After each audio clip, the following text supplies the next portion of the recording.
My phone rang for the 6th time that morning, my mother-in-law Patricia's name flashing across the screen.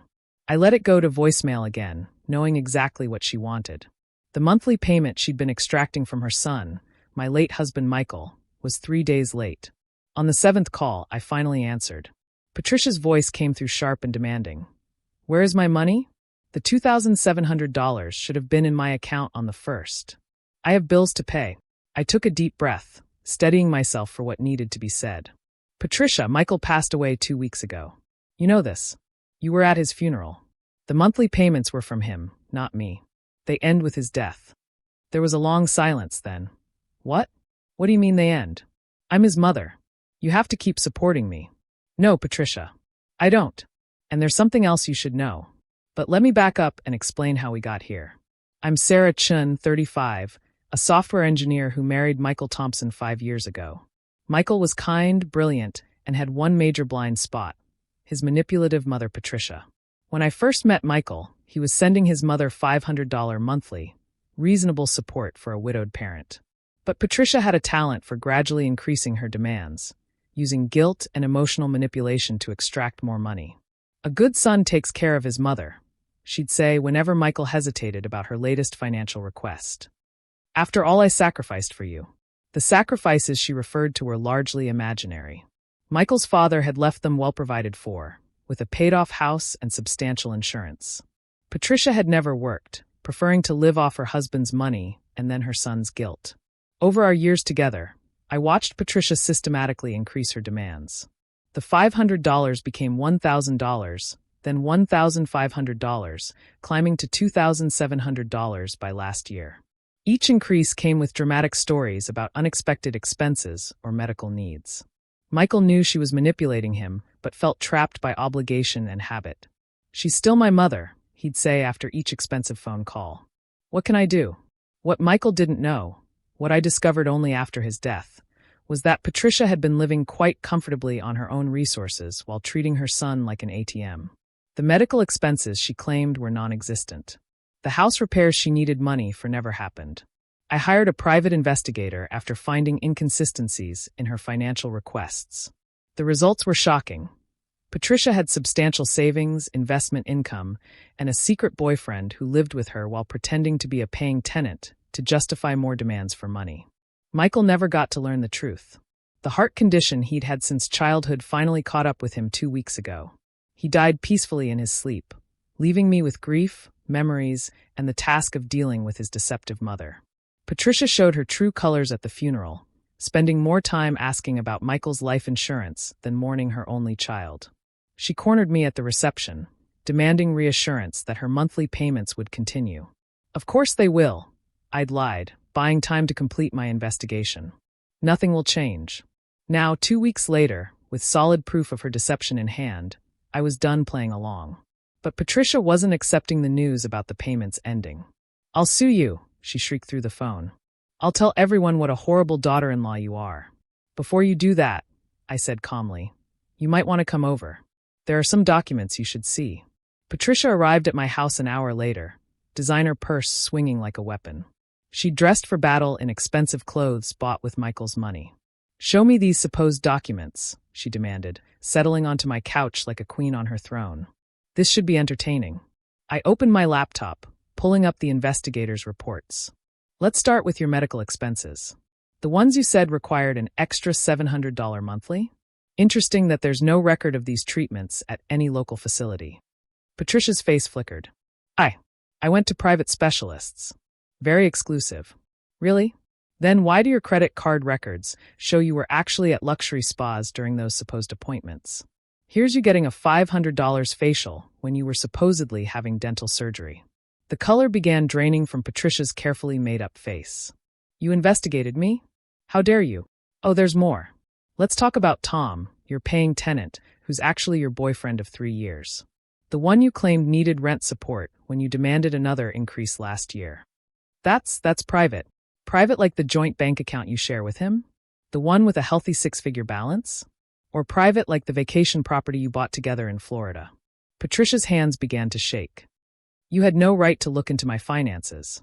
I had every right to investigate fraud against my husband. You systematically manipulated and deceived your own son, draining money he could have used for his heart treatments. That hit home. Michael had delayed some of his preventative care last year because of the cost. Care that might have extended his life. He gave me that money willingly, Patricia protested, but her voice was weaker now. Because you lied to him. Every increase was based on a fake crisis or non-existent need. You played on his love and guilt while sitting on a small fortune of your own. I turned the laptop to show her the full financial report. Her secret accounts, hidden assets, and years of deception laid bare in spreadsheets and bank statements. You don't understand, Patricia tried again. A mother deserves to lose her son's trust? To value money over his health? To lie and manipulate until the day he died. Tears began to streak Patricia's expensive makeup. Not tears of remorse, I noticed, but of frustration at being caught. What do you want? She whispered finally. I want you to understand what you threw away. Michael loved you. He would have helped you if you genuinely needed it. Instead, you treated him like a cash machine while hiding your own wealth. I pulled out another document, a printout of Michael's last cardiac consultation. He skipped some treatments because of money concerns. Treatments you said you desperately needed funds for, while actually spending them on spa days and luxury goods. That finally broke through Patricia's defenses. She stared at the medical report, seeing the dates that coincided with her largest demands for extra money. I didn't know he was skipping treatments. You never asked.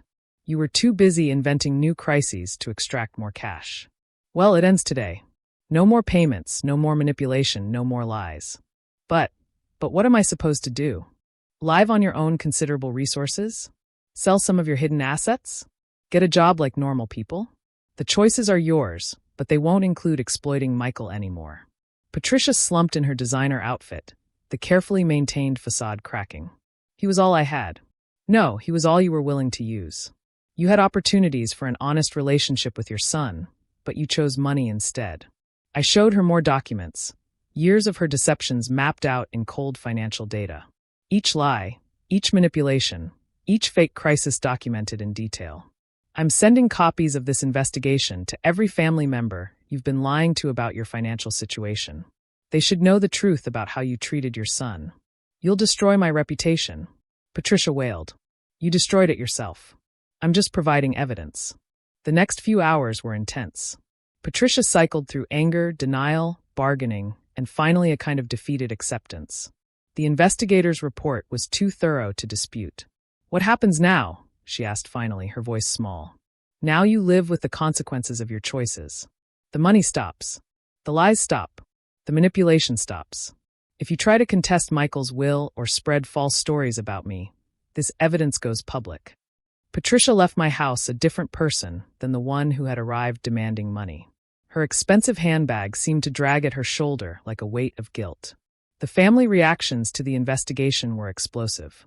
Patricia's sister Janet, who had been helping support her based on claims of poverty, was particularly furious. All these years, Janet fumed, I've been sending her money while she sat on a fortune?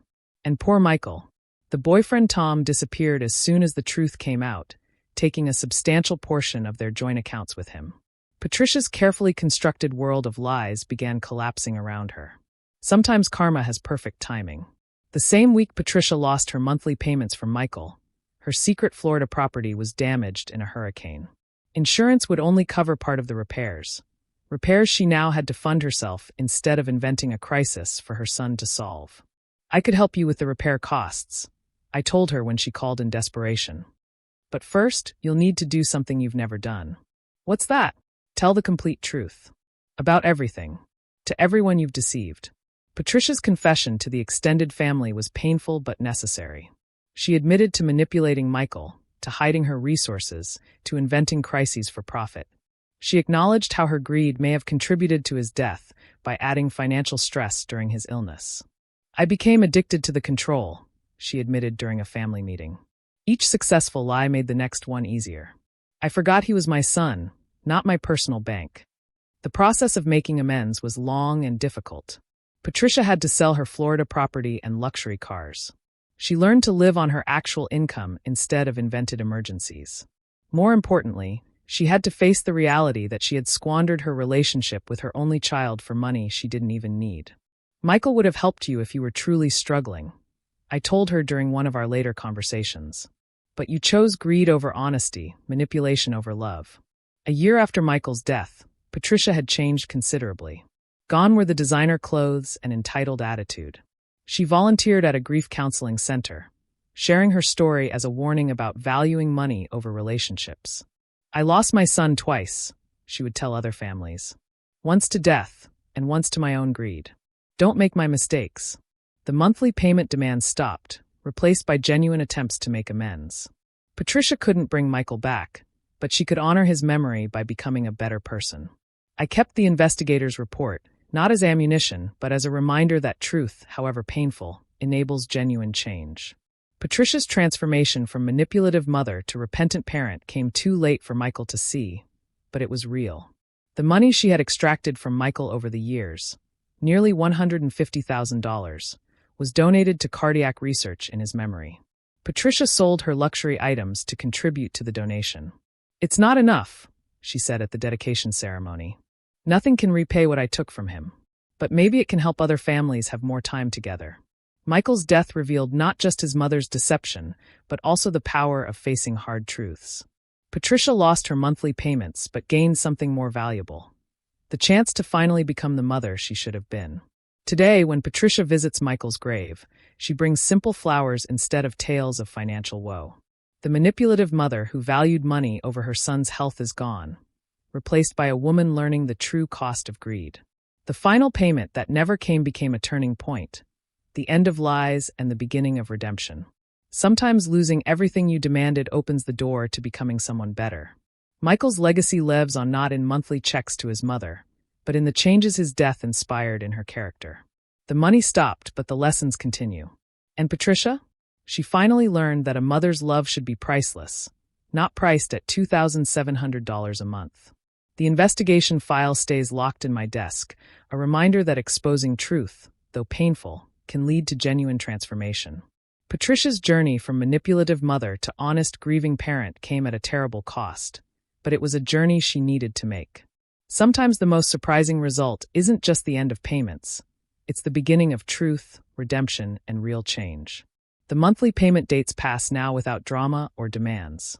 Instead, they mark the timeline of Patricia's transformation from a mother who valued money over her son to one who finally understands the true cost of her choices.